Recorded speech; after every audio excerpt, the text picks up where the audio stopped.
ठंड में गांव और शहरी बहू का लंच बॉक्स। सपना और प्रीति दोनों का ही आज ससुराल में पहला दिन था। दोनों नहा धोकर अपनी मुंह दिखाई की रस्म के लिए तैयार होती हैं और हॉल में आती हैं, जहां उनकी सास अपनी सहेलियों और मेहमानों के साथ बैठी हुई थी। सपना और प्रीति को देखकर उनकी सास निर्मला कहती है, आओ आओ सपना बहू, प्रीति बहू, बैठो। मैं तुम्हें अपनी सहेलियों और रिश्तेदारों से मिलवाती हूँ। दोनों बहू हॉल में आकर निर्मला के पास बैठ जाती हैं। फिर निर्मला उन्हें सभी लोगों से मिलवाती है। सभी औरतें दोनों बहुओं से मिलकर बहुत सारी बातें करती हैं और उन्हें तोहफे भी देती हैं। उन सब के जाने के बाद निर्मला कहती है, आज तुम्हारा अपनी ससुराल में पहला दिन है, तो तुम लोग आराम करो। मैं आशाबाई के साथ मिलकर जल्दी से खाना बना लेती हूँ। इसकी क्या जरूरत है, आप कहीं तो हम दोनों जाकर खाना बना लें। अरे नहीं नहीं, अभी तो विशाल और रितेश की ऑफिस की छुट्टियां भी हैं और तुम्हारे बाबूजी भी ऑफिस नहीं जा रहे हैं, तो खाना मैं ही बना लेती हूँ। और आशाबाई तो है ना मेरी मदद करने के लिए। मैंने उसे कहकर काम पर लगाया था कि शादी के 4-5 दिनों तक उसे मेरे साथ काम करवाना पड़ेगा। तो तुम लोग बैठकर बातें करो, मैं देख लेती हूँ। ऐसा कहकर निर्मला रसोई में चली जाती है, जहां वो अपनी नौकरानी आशाबाई के साथ मिलकर खाना बनाने लगती है। तो वहीं दूसरी तरफ दोनों बहुएं हॉल में बैठी टीवी देख रही होती हैं। ऐसे ही दोपहर हो जाती है। तभी बाहर से विशाल और नितेश दोनों आ जाते हैं और थोड़ी देर बाद मोहन भी आ जाता है। आ गए आप लोग? ठीक है, आप लोग बैठे, हम दोनों जाकर खाना रखवा देते हैं। ऐसा कहकर सपना और प्रीति रसोई में पहुंचती हैं और अपनी सास से कहती हैं, माँ जी, सभी लोग खाना खाने के लिए आ गए हैं, हम दोनों खाना लगा देते हैं। बहू, मैंने सब्जी अभी अभी बनाई है तो गरम है, दाल को मैं तड़का ही दे रही हूँ और तुम खाना लगाओ, मैं गरम गरम रोटियां बना देती हूँ। माँ जी, रोटियां बना के रख देती हैं, फिर खाना निकालते हैं। नहीं नहीं बहू, हमारे घर पर किसी को भी ठंडा खाना खाने की आदत नहीं है।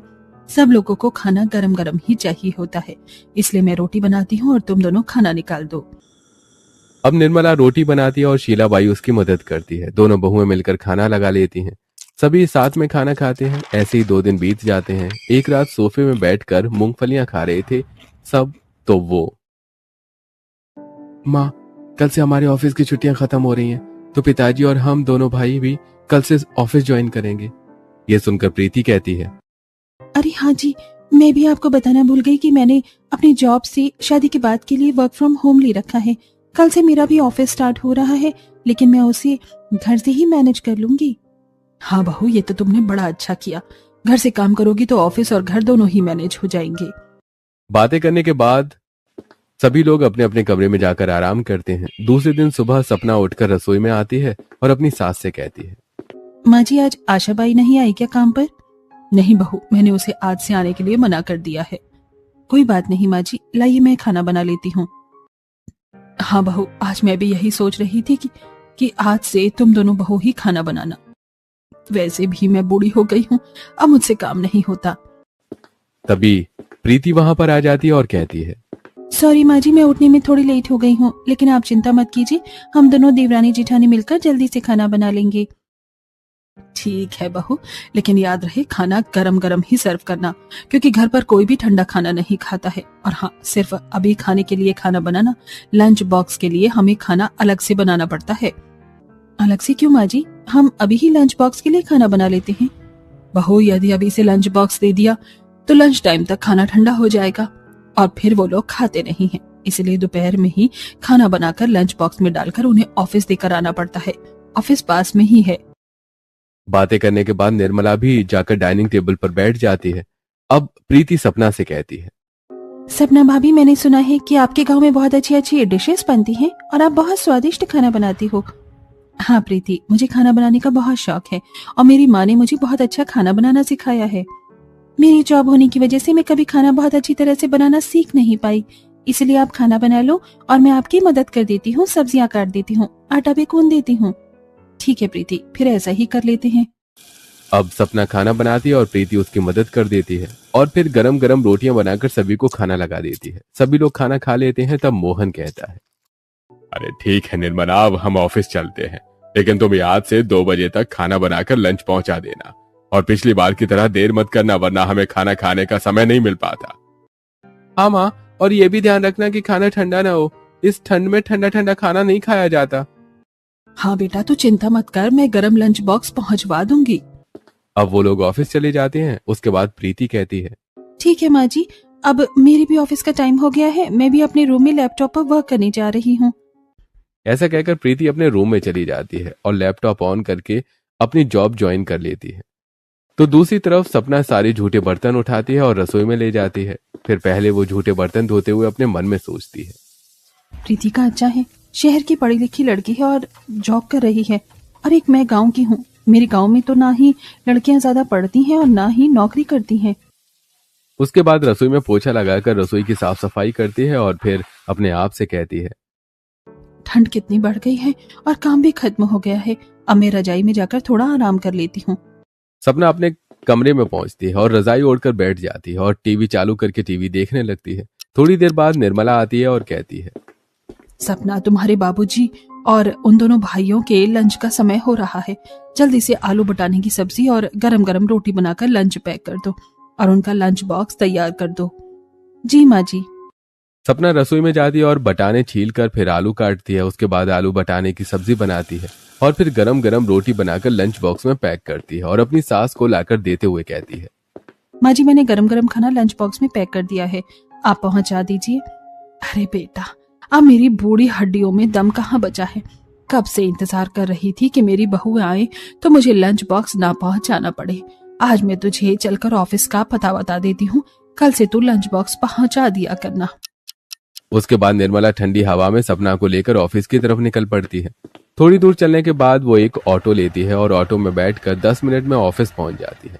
फिर ऑफिस में जाकर वो अपने पति और दोनों बेटों को एक साथ लंच दे देती है। तब नितेश कहता है, माँ, अगर आप लंच बॉक्स लेकर आ रही थी तो प्रीति को भी ले आती। प्रीति की जॉब है इसलिए मैंने उसे कुछ नहीं कहा। अब तुम लोग ये खाना खा लेना, हम चलते हैं। कल से तो सपना बहू ही खाना पहुंचा दिया करेगी।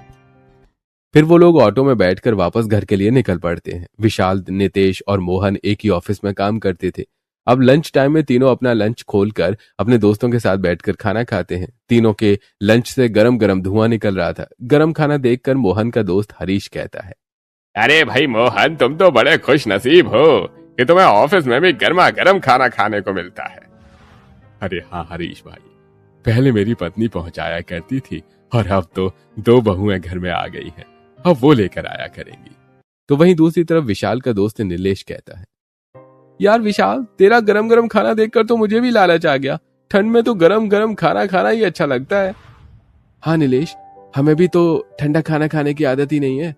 नितेश के ग्रुप में नितेश का दोस्त अनुज कहता है, अरे भाई नितेश, तेरे लंच बॉक्स में तो खाना बहुत ही गर्म और स्वादिष्ट दिख रहा है और साथ में इतनी सारी वैरायटी। हाँ हाँ मैं तुझे भी दे रहा हूँ, चिंता क्यों कर रहा है। नितेश भी अपने दोस्त के साथ बातें करके खाना खाने लगता है। वहीं दूसरी तरफ सपना को घर पहुंचते पहुंचते देर हो गई थी। तब निर्मला कहती है, बेटा जल्दी से जाकर बर्तन धो ले और रसोई साफ कर ले, उसके बाद आज तो तुझे कपड़े भी धोने हैं। सपना रसोई में जाती है और गंदे बर्तन साफ करते हुए अपने आप से कहती है, भगवान, ठंड का मौसम है, अभी सुबह इतने सारे बर्तन धोए थे, फिर लंच बनाया तो फिर से बर्तन धोने पड़ रहे हैं और रसोई भी साफ करनी पड़ेगी। कपड़े धोते तो मुझे शाम ही हो जानी है। सपना जल्दी से बर्तन साफ करती है और रसोई में पोछा लगाती है। फिर वो वॉशिंग मशीन में कपड़े डालकर धोने लगती है। तभी प्रीति वहां आती है और अपने कपड़े देते हुए कहती है, सपना भाभी, अगर आप कपड़े धो रही हैं तो प्लीज मेरे भी कपड़े धो लो, मुझे तो जॉब से समय ही नहीं मिलता। ऐसा कहकर प्रीति अपने कपड़े रखकर वहां से चली जाती है। तब सपना अपने मन में कहती है, ये अच्छा है देवरानी जी का, वो जॉब कर रही है और मुझे सारे घर का काम करना पड़ रहा है। इतनी ठंड में इतने सारे कपड़े धोने पड़ रहे हैं मुझे। सपना सारे कपड़े धोकर छत पर फैलाने के लिए जाती है। वो छत पर कपड़े फैला रही थी, तभी पड़ोस की छत पर खड़ी शांति अपनी बेटी रीना से बोली, देख रही है रीना, निर्मला की बड़ी बहू गांव, छोटी बहू शहर से है और पढ़ी लिखी है, इसलिए वो जॉब करती है तो उसे काम नहीं करना पड़ता, और बड़ी बहू गांव की कवार है इसलिए उसे कितना काम करना पड़ता है। इतनी ठंड के मौसम में शाम को कपड़े धो रही है वो। हाँ माँ, तुम सही कहती हो, अब मैं भी बहुत अच्छी तरह पढ़ाई करूंगी ताकि मुझे अपने ससुराल में जाकर इतना काम न करना पड़े। सपना ये बात सुन लेती है और वो चुपचाप नीचे आ जाती है। थोड़ी देर बाद रात के खाने का समय हो जाता है। सपना रसोई में जाती है और खाना बनाने लगती है। तभी प्रीति वहां आती है और कहती है, सपना भाभी, आप खाना बना रही हो ना, मैं आपकी मदद कर देती हूँ। अब प्रीति सपना की मदद करती है और सपना सारा खाना बना लेती है। अगले दिन भी दोनों मिलकर नाश्ता बनाती हैं और उसके बाद सभी लोग नाश्ता करके ऑफिस चले जाते हैं और प्रीति भी अपनी जॉब के लिए अपने कमरे में चली जाती है। सपना फिर से रसोई की साफ सफाई करती है, घर का झाड़ू पोछा करती है और उसके बाद जैसे ही वो अपने कमरे में जाती है तो थोड़ी देर बाद लंच का समय हो जाता है। तो वो आज लंच में साग, मक्के की रोटी, रायता और खीर बनाती है।